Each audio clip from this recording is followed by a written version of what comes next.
Hello and welcome to Bhutani academy. तो start करते हैं हमारी अमीन पटवारी की क्लास। आज हम स्टार्ट करेंगे हिंदी, और हिंदी में भी आज हम पढ़ने वाले हैं वर्ण विचार। ठीक है, वर्ण विचार। ठीक, हम वर्ण के साथ साथ हम ये देखेंगे कि स्वर क्या है, व्यंजन क्या है, हाँ इनकी टाइप देखेंगे। ठीक है, चलो। तो ये क्लासेस पूरी की पूरी अमीन पटवारी के लिए हैं और पूरी की पूरी फ्री हैं। ठीक, आपको कोई डाउट है, कोई इंक्वायरी है तो इस नंबर पे कॉल कर सकते हैं। अमीन पटवारी की क्लासेस ऑफलाइन भी चल रही है। ठीक है, यहाँ पे आपको MCQs के फॉर्म में करवाया जाता है, वहाँ पे पूरी क्लासेस बहुत ही अच्छे से चल रही है। ठीक, तो अमीन पटवारी की क्लास आज हम पढ़ेंगे हिंदी। चलिए स्टार्ट करते हैं फर्स्ट क्वेश्चन से। फर्स्ट क्वेश्चन है हमारा, छत्तीसगढ़ी भाषा के विकास का सही क्रम क्या है। देखो, जो छत्तीसगढ़ी भाषा है ना, मतलब अगर छत्तीसगढ़ी भाषा की बात करें, ठीक, या फिर अभी जो हम हिंदी बोल रहे हैं, हाँ, तो उसका विकास का क्रम क्या है। देखो, सबसे पहले ना संस्कृत भाषा बोली जाती थी। ठीक, और संस्कृत भी क्या थी, दो तरीके की थी। एक थी वैदिक संस्कृत, जिसका उपयोग किसमें होता था, वेदों में होता था, और एक थी लौकिक संस्कृत। लौकिक संस्कृत मतलब वो संस्कृत जिसका यूज़ आम इंसान अपनी बोलचाल के भाषा में करता था। ठीक है, तो एक हो गई वैदिक संस्कृत और एक हो गई लौकिक संस्कृत। ठीक है, लौकिक संस्कृत के बाद जो भाषा आई वो कौन होगी, पाली। उसके बाद आई प्राकृत। ठीक है, उसके बाद आई क्या, अपभ्रंश। ठीक है, ये भाषा टूट के क्या बन गई, अपभ्रंश। ठीक, कौन सी बनी, अपभ्रंश। और अपभ्रंश के बाद ही आई अवहट। ठीक, जो अभी हम हिंदी बोल रहे हैं ना, वो कौन सा है, अपभ्रंश या अवहट है। ठीक, ये हो गया। उसके बाद हो जाएगा, ये हुआ संस्कृत, पाली, प्राकृत, अपभ्रंश। अब देखो, ये जो अपभ्रंश भाषा है ना, ये आगे जाके 7 भागों में बढ़ गई है ना। तो उसमें एक हमारा हिस्सा आता है क्या, अर्धमागधी। ठीक, और जो अर्धमागधी है उसी में आएगा हमारा क्या, पूर्वी हिंदी। ठीक, पूर्वी हिंदी में आ जाता है हमारा छत्तीसगढ़ी, बघेली। ठीक, ये आ जाते हैं किसमें, हमारे अर्धमागधी में। ठीक, तो छत्तीसगढ़ी भाषा के विकास का सही क्रम क्या होगा, संस्कृत, पाली, प्राकृत, अर्धमागधी, फिर अपभ्रंश, फिर पूर्वी हिंदी, फिर छत्तीसगढ़। ठीक है, तो ये हो जाएगा हमारा स्टेटमेंट फर्स्ट करेक्ट। ठीक है, चलो नेक्स्ट देखते हैं। उसके बाद है, भाषा की सबसे छोटी इकाई क्या है। ठीक, देखो जो भाषा है ना, उसकी सबसे छोटी इकाई क्या हो जाएगी, वर्ण हो जाएगी। ठीक है, अब देखो वर्ण क्या है, स्वर क्या है, व्यंजन क्या है और शब्द क्या है। ठीक, देखो हम लोगों को पता है कि क्या है, स्वर है। ठीक है, 11 प्रकार के स्वर है। ठीक, अंग, अंग और आह को हम स्वर में नहीं गिनते हैं। ठीक, उसके बाद आ जाते हैं व्यंजन में। ठीक है, तो जो स्वर और व्यंजन है ना, स्वर वो है जो स्वतंत्र रूप से बोलते हैं, और व्यंजन क्या है, स्वर की मदद से बोला जाता है ना। तो देखो वर्ण क्या है, जैसे मान लो यहाँ लिखा हुआ है राम, स्वर और व्यंजन के मिलने से जब कोई सार्थक मतलब निकल कर आता है शब्द, वो क्या हो, ये वो कहलाएगा शब्द, है ना। तो देखो राम का अगर हम वर्ण विच्छेद करें तो ये हो जाएगा र प्लस आ प्लस म प्लस अ। तो ये क्या है, वर्ण है ना। ये अलग अलग क्या है, वर्ण है ना। तो यहाँ पे र आधा है, उसमें आ की मात्रा लगी तो क्या हो गया, रा। म में अ मिला तब ये हुआ म, है ना। तो ये हो जाएगा राम, यही कहलाएगा हमारा क्या, वर्ण। और वर्ण क्या है, भाषा की सबसे छोटी इकाई है। ठीक है, चलो आगे देखते हैं। उसके बाद है, कमला का सही वर्ण विच्छेद क्या होगा। अब देखो कमला का वर्ण विच्छेद देखना है हम लोगों को, तो यहाँ लिखा हुआ है कमला। ठीक है, जो क है उसमें क्या मिला हुआ है, अ की मात्रा मिली हुई है ना, वरना क आधा हो जाता अगर आ की मात्रा नहीं होती तो फिर उसमें म, फिर उसमें मिलेगा अ की मात्रा, है ना, तब मिलेगा, तब बनेगा क्या, म। उसके बाद आएगा ल, और ल में होगी क्या, आ की मात्रा, है ना। तो 1 2 3 4 5 6, कमला में हम लोगों को कितने वर्ण देखने को मिलते हैं, 6। तो क, अ, आधा म, अ, ल, आ, तो ये स्टेटमेंट सही हो जाएगा ना कमला का। चलो नेक्स्ट देखते हैं। उसके बाद है विद्यालय। विद्यालय का सही वर्ण विच्छेद क्या है। ठीक, अब देखो ये लिखा हुआ है विद्यालय। ठीक है, अगर इसको हम लिखेंगे तो ये हो जाएगा ना, विद्यालय। ठीक, हम लोग इसको ऐसे ही लिखेंगे। ठीक, विद्यालय। ठीक, ये ऐसे हो जाएगा। तो यहाँ पे आधा द भी लगा हुआ है, तो व में छोटी की मात्रा लगी, है ना। उसके बाद आएगा द, ये आधा द है ना, इसलिए हम लोग यहाँ पे अ नहीं लगाएंगे, है ना। फिर आएगा य में आ की मात्रा लगेगी, फिर ल में अ की मात्रा, फिर य, और य में ये हो जाएगा य, ठीक। तो ये हो जाएगा ल में फिर अ की मात्रा लगेगी, है ना। तो व ई द य आ ल य, तो ये हो जाएगा हमारा स्टेटमेंट स, ठीक है ना। तीसरा करेक्ट हो जाएगा। 2-4 वर्ड के साथ प्रैक्टिस करके देखना, वर्ण विच्छेद करते बन जाएगा, है ना। चलो, और जो जिस शब्द का नहीं बने उसको कमेंट करके बताना कि मैम इस शब्द का नहीं बन रहा है। चलो आगे देखते हैं। उच्चारण में लगने वाले समय के आधार पर स्वरों को कितने भेद में बांटा गया है। देखो, उच्चारण में लगने वाले समय के हिसाब से ना हम लोग क्या किए हैं, जो स्वर हैं उनको क्या किए हैं हम लोग, 3 भाग में बांट कर रखे हैं, ठीक है। एक हो जाएगा हमारा क्या, ह्रस्व, ठीक। ह्रस्व मतलब कि कम, इसको बोलने में ना क्या लगता है, कम समय लगता है, ठीक। और एक हो जाएगा दीर्घ, ठीक। और एक हो जाएगा प्लूत, ठीक है। जो ह्रस्व है हम उसको क्या बोलते हैं, लघु भी बोलते हैं, और जो दीर्घ है उसको गुरु स्वर भी कहते हैं, ठीक है। तो देखो, जो ह्रस्व है, ह्रस्व को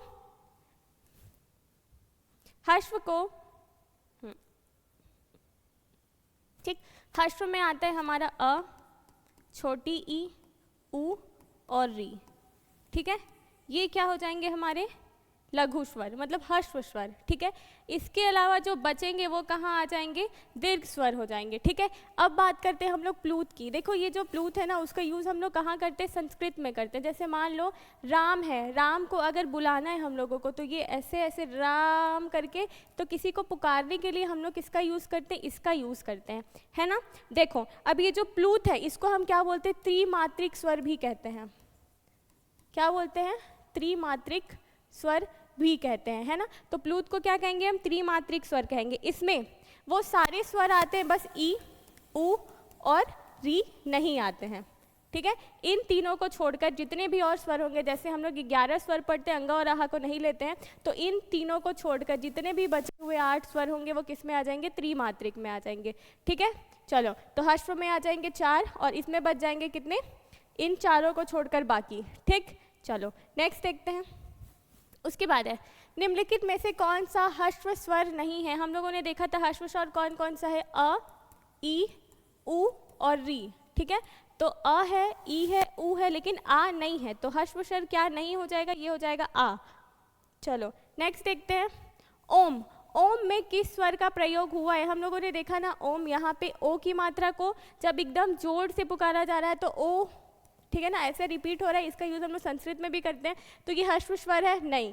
दीर्घ स्वर है, नहीं। ये कैसा स्वर हो जाएगा, ये हो जाएगा प्लूत स्वर हो जाएगा, है ना, जिसको हम लोग त्रिमात्रिक स्वर भी कहते हैं।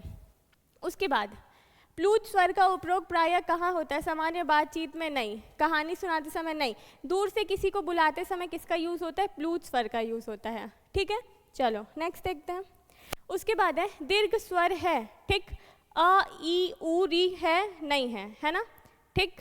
उसके बाद आ, ई, उ है, ए, ओ, औ भी है, तो यहाँ पे क्या हो जाएगा, ब और स दोनों हो जाएंगे आंसर, ठीक है। तो ये हो जाएगा हमारा option D correct, the number का करेक्ट हो जाएगा। उसके बाद जीभ की आकृति के आधार पर स्वरों के कितने भेद है, ठीक है। देखो, जीभ की आकृति के हिसाब से ना हम लोग इसको 3 भाग में बांट के रखे हैं। कितने भाग में बांट के रखे हैं, 3। एक हो जाएगा हमारा अग्र स्वर, ठीक। एक हो जाएगा हमारा पश्च स्वर और एक हो जाएगा हमारा क्या, मध्य स्वर हो जाएगा, है ना, ठीक। तो देखो यहाँ पे अब क्या हो रहा है, पश्च स्वर में 3 से बनने वाले सारे स्वर आ जाएंगे, सिर्फ अ को छोड़कर, ठीक। अ कहाँ आएगा, मध्य स्वर में। उसके अलावा पश्च स्वर में क्या आ जाएगा, आ, उ, फिर ओ की मात्रा अ, ये सारे किस में आ जाएंगे, पश्च स्वर में, ठीक। और अग्र स्वर में क्या आ जाएगा, क्या क्या बच गया हमारा, ए बचा है, ए बचा हुआ है, ई बचा हुआ है, बड़ी ई बचा हुआ है ना। तो ये किस में, री बचा हुआ है, तो ये सारे किस में आ जाएंगे, अग्र स्वर में। तो जीभ की आकृति के आधार पर स्वरों के कितने भेद है, तो 3 भेद करके रखे हैं, अग्र, मध्य और पश्च, ठीक है। चलो उसके बाद मध्य स्वर कौन सा है, भी हम लोगों ने देखा था कि अगर जीभ की आकृति के हिसाब से देखेंगे तो मध्य स्वर कौन सा हो जाएगा, अ हो जाएगा। उसके बाद जीभ की आकृति पर वर्गीकरण के अनुसार आ, उ, ये सारे कौन से स्वर हैं, है ना। तो ये हो जाएगा, अभी हम लोगों ने देखा था ये 3 से बने हुए हैं, तो ये हो जाएगा कौन सा, पश्च स्वर हो जाएगा, ठीक। चलो उसके बाद ओष्ठ की आकृति के आधार पर स्वरों के कितने भेद हैं? ठीक, तो ओष्ठ की आकृति के आधार पर हम लोगों ने क्या करके रखा है, इनको दो भागों में बांट कर रखा है। ठीक है, ओष्ठ की आकृति पर देखेंगे तो एक हो जाएगा वृत्ताकार और एक हो जाएगा अवृत्ताकार। ठीक है, वृत्ताकार में हो जाएगा हमारा छोटा ऊ, बड़ा ऊ, ओ और अ, और इसके अलावा जितने भी स्वर हम लोगों को मिलेंगे वो कहाँ चले जाएंगे, अवृत्ताकार में। मतलब 7 स्वर यहाँ आ जाएंगे और 4 स्वर कहाँ आ जाएंगे, वृत्ताकार में हो जाएंगे, है ना। तो ओष्ठ की आकृति के आधार पर स्वरों के कितने भेद है, 2 भेद है, एक हो जाएगा वृत्ताकार और एक हो जाएगा अवृत्ताकार। ठीक है, चलो उसके बाद निम्नलिखित में से कौन सा स्वर वृत्तामुखी है? अभी हम लोगों ने देखा था ओ है, अ है, ऊ है और बड़ा ऊ है ना। तो अ है, नहीं है, ई भी नहीं है, अ है, ए नहीं है ना। तो ये हो जाएगा ओ। उसके बाद देखते हैं जाति के आधार पर स्वरों के कितने भेद हैं। देखो जाति के आधार पे ना स्वरों के 2 भेद होते हैं, एक होता है सजाति और एक होता है विजाति। जो सजाति है ना वो 3 है, एक है अ, एक है ई और एक हो जाएगा ऊ। ठीक, तो जैसे देखो अ, बड़ा अ, बड़ी ई और ऊ, ये तीनों क्या है, ये लोग क्या है, ये सारे के सारे कितने हो जाएंगे, ये सारे सजाति हो जाएंगे। तो सजाति के आधार पर स्वरों के 2 भेद होते हैं, एक होता है सजाति और एक होता है विजाति। ये लोग अपनी ही जाति से मिलकर बने होते हैं। जैसे अ प्लस अ मिलकर क्या बना रहे, आ, ई प्लस ई मिलकर क्या बनाएंगे, बड़ी ई, और ऊ प्लस ऊ मिलकर क्या बनाएंगे, बड़ी ऊ, है ना। तो इसलिए ये क्या हो जाएंगे, सजाति, और बाकी जो बचेंगे वो क्या कहलाएंगे, विजाति। ये अलग अलग स्वरों के मिलने से बनते हैं, है ना। तो जाति के आधार पर कितने हो जाएंगे, 2 भेद हो जाएंगे। नेक्स्ट देखते हैं, उसके बाद है अयोगवाह का सही अर्थ क्या है। देखो अयोगवाह के बारे में बात कर रहे हैं हम लोग। अयोगवाह कौन कौन से होते हैं, जो अंग और अह है, ठीक, ये दोनों क्या होंगे, अयोगवाह होंगे, है ना। जो अंग की मात्रा है उसको हम क्या बोलते हैं, अनुस्वार, ठीक, और जो ये है उसको हम क्या बोलते हैं, विसर्ग बोलते हैं। ठीक, तो इन दोनों को हम क्या बोलते हैं, अयोगवाह कहते हैं। इसका मतलब ये है कि ये योग तो नहीं है, ना स्वर में रहने के हैं ना ही व्यंजन में रहने के, लेकिन फिर भी ये क्या है, साथ हैं। तो जो योग करके बनते हैं, नहीं, जिनका योग नहीं होता ये भी नहीं, जो योग्य ना होने पर भी साथ रहे, है ना। तो ऐसे जो स्वर हैं वो क्या कहलाएंगे, मतलब ऐसे जो शब्द हैं जो यहाँ पे हम लोगों ने देखा ना, अंग और आहा, वो क्या कहलाएंगे, अयोगवाह कहलाएंगे, है ना। चलो आगे देखते हैं। उसके बाद है अनुस्वार का उच्चारण किस अंग से होता है। जो अनुस्वार है ना उसका उच्चारण कहाँ से होता है, नाक से होता है, और नाक से क्या हो जाएगा, अंग की मात्रा, है ना। अब देखो ये जो अनुस्वार है ना, अनुस्वार का हम लोग एक तरीके से स्वतंत्र रूप से भी यूज़ करते हैं, जैसे रंग, भंग, रंगमंच, है ना। ऐसे में भी हम लोग क्या करते हैं, इसका स्वतंत्र रूप से यूज़ करते हैं। लेकिन कई बार क्या होता है ना, जैसे मान लो यहाँ लिखा हुआ हिंदी, ठीक, अब देखो त, थ, द, ध, न, ठीक है। अब देखो यहाँ पे ये जो न है और ये जो द है, न और द, ये लोग एक ही वर्ग के हैं ना, मतलब ये एक ही परिवार के हैं। तो जब ये एक ही परिवार के होते हैं ना, तो ये जो न है ना, ये क्या होता है, बिंदी में भी बदल जाता है। इसलिए हम हिंदी को कैसे लिखते हैं, ऐसे भी लिखते हैं हम हिंदी को, है ना। जैसे मान लो एक और एग्जाम्पल ले लो, जैसे चंचल, चंचल हम ऐसे लिखते हैं, और जब हम इसको लिखेंगे ना तो ये हो जाएगा ऐसा। तो ये च और आधा च, पूरा च क्या होंगे, ये दोनों एक ही परिवार से होंगे। तो ये जो च है ये क्या हो जाता है, अनुस्वार में बदल जाता है। ठीक, तो ये 2 प्रकार से हम लोग अनुस्वार का यूज़ करते हैं। चलो नेक्स्ट है पंचम वर्ण, ठीक, ये के स्थान पर किसका प्रयोग होता है। देखो अभी हम लोगों ने देखा था ना यहाँ पे ये देखो पंचम वर्ण, यहाँ पे हम लोगों को दिख रहा है त, थ, द, ध, न। तो यहाँ पे ये पंचम वर्ण है, तो ये किस में बदल गया, इस चीज़ में बदल गया, है ना।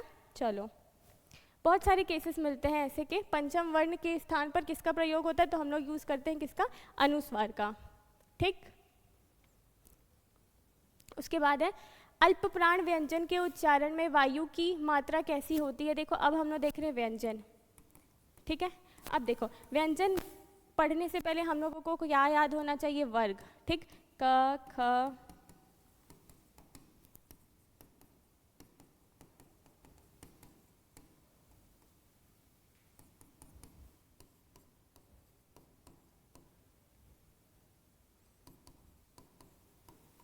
ध, ढ, ढ़,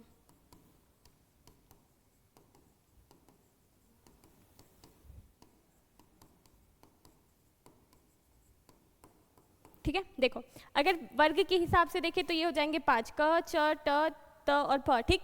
तो इसके बाद हो जाएगा प फ ब भ म, उसके बाद य र ल व श ह ये वाले आ जाएंगे, ठीक है। लेकिन जब हम लोग देख रहे होते हैं ना तो इस हिसाब से हम लोग एक बार लिख के देखते हैं, ठीक। अब देखो ये हो जाएगा क वर्ग,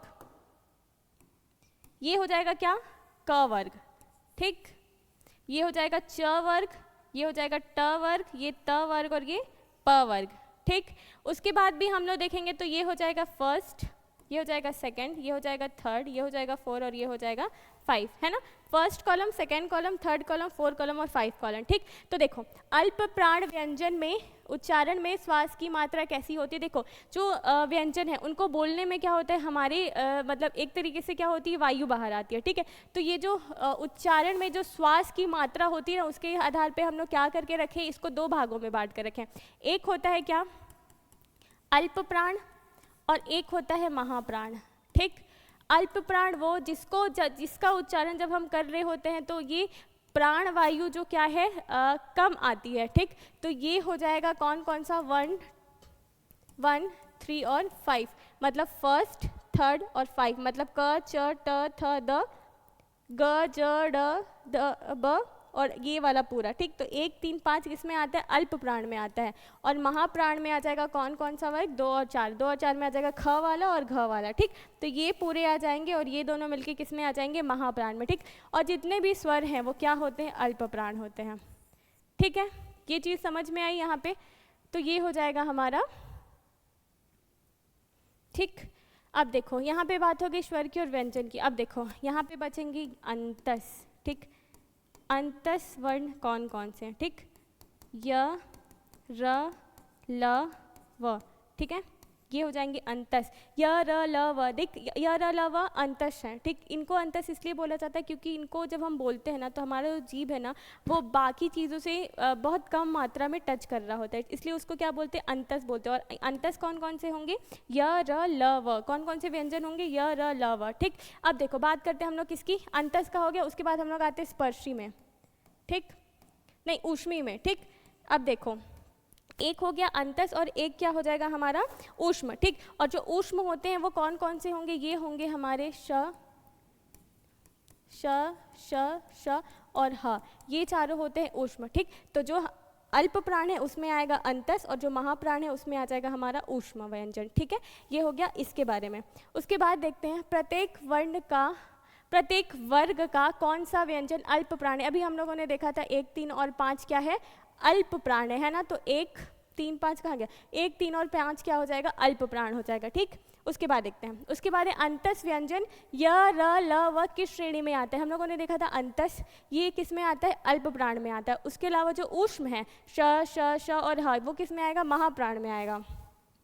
ऊष्म व्यंजन श श श ह किस श्रेणी में आता है, तो ये किस में आएगा, महाप्राण में आएगा, है ना। चलो आगे देखते हैं, य और व को किस नाम से जाना जाता है। देखो जो य और व है ना उनको किस से जाना जाता है, उनको अर्ध स्वर भी बोला जाता है, ठीक है। क्योंकि इनका य और व का उच्चारण बिल्कुल वैसा ही होता है जैसे कि स्वर का होता है ना।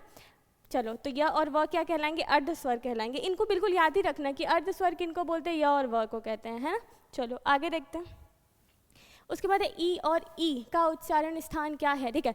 अब देखो क्या हम ना क्या करेंगे, याद करेंगे, ठीक, कि इनका उच्चारण स्थान क्या है, ठीक। तो उच्चारण स्थान का मतलब ये है कि कोई भी व्यंजन या स्वर है उसको उच्चारण कहाँ से हो रहा है, कंठ से, तालु से, ऐसे, ठीक है। तो इस चीज़ को देखो, सबसे पहले होगा हमारा कंठस्थ, कंठ, कंठव्य, तालव्य, मूर्धन्य, दंतव्य और उसके बाद क्या हो जाएगा, ओष्ठ, ठीक है। ये हो गया कंठ, तालु, मूर्ध और दंतन्य और ओष्ठ, ठीक है। हम लोगों ने पढ़ा था ना क वर्ग, च वर्ग, प वर्ग, तो वैसे ही लिखना। कंठ में आएगा क वर्ग, ठीक, तालु में आएगा च वर्ग, मूर्धन्य में आएगा ट वर्ग, दंतव्य में आएगा त वर्ग और ओष्ठ में आएगा कौन सा, प वर्ग, ठीक। ये पूरे के पूरे वर्ग इसी में आ रहे हैं, इसको क वर्ग च वर्ग करके ही याद करना।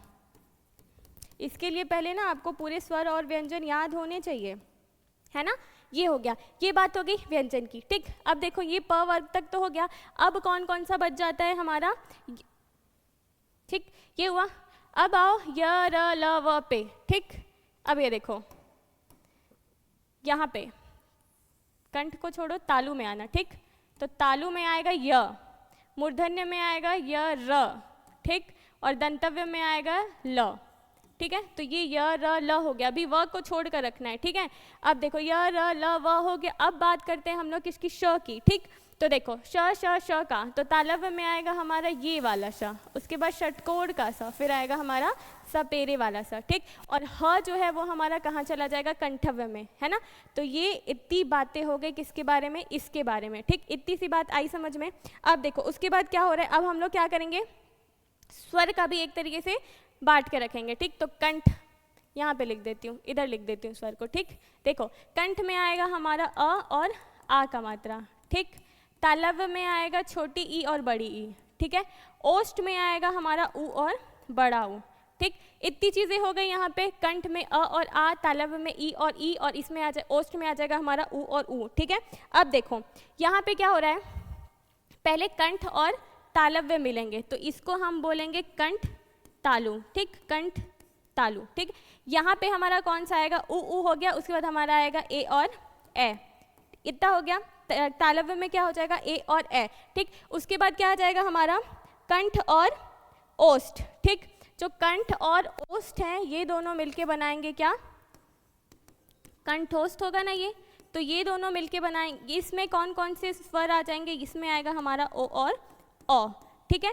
ये इतनी चीज़ें हो गई, ए अ, ये हो गया हमारा स्वर का वर्गीकरण, ठीक है। अब देखो हम लोग किसको छोड़कर रखे हैं, व को छोड़कर रखे हैं ना, तो व कहाँ आ जाएगा हमारा, दंत ओष्ठ में, तो व है हमारा दंतोष्ठ। दंतोष्ठ में, दंतोष्ठ कौन का स्थान क्या है, व, तो ये हो जाएगा हमारा स्वर और व्यंजन का वर्गीकरण, ठीक। अब देखो ई और बड़ी ई का उच्चारण स्थान क्या है, हम लोग देख रहे हैं ई और ई, तो हम लोगों ने ई और ई को कहाँ लिख के रखा है, तालव्य में, तो ये हो जाएगा तालु, मतलब उसके उच्चारण के लिए किसकी मदद लगती है, तालु की, ठीक। चलो उसके बाद हो जाएगा ई और ई, ये तो हो गया तालु। उसके बाद है ए और ए का उच्चारण किन दो स्थानों से होता है, ठीक। ए और ए को हम लोग कैसे बनाए थे, देखो यहाँ पे कहाँ गया ए और ए को हम लोग कंठ और तालव्य से मिलाकर बनाए थे ना, तो यहाँ पे हो जाएगा हमारा कंठ और तालु, तो ये हो जाएगा हमारा ऑप्शन डी करेक्ट। उसके बाद है ओ और अ का उच्चारण स्थान क्या है, क्या ओ और अ हम लोग कैसे बनाए थे, देखो यहाँ पे ओ और अ कैसे बनाए थे, कंठोष्ठ, कंठ और ओष्ठ को मिलाकर बनाए थे, है ना, तो यहाँ पे हो जाएगा हमारा कंठोष्ठ, कहाँ गया कंठोष्ठ, हाँ, तो ये हो जाएगा हमारा कंठोष्ठ, है ना। तो देखो इसको ना, इसका जो ग्राफ बना हुआ है ना उसको एक बार अच्छे से याद करें ना, क्वेश्चन बन जाएगा, ठीक है। चलो आज के लिए इतना ही रखते हैं, थैंक यू।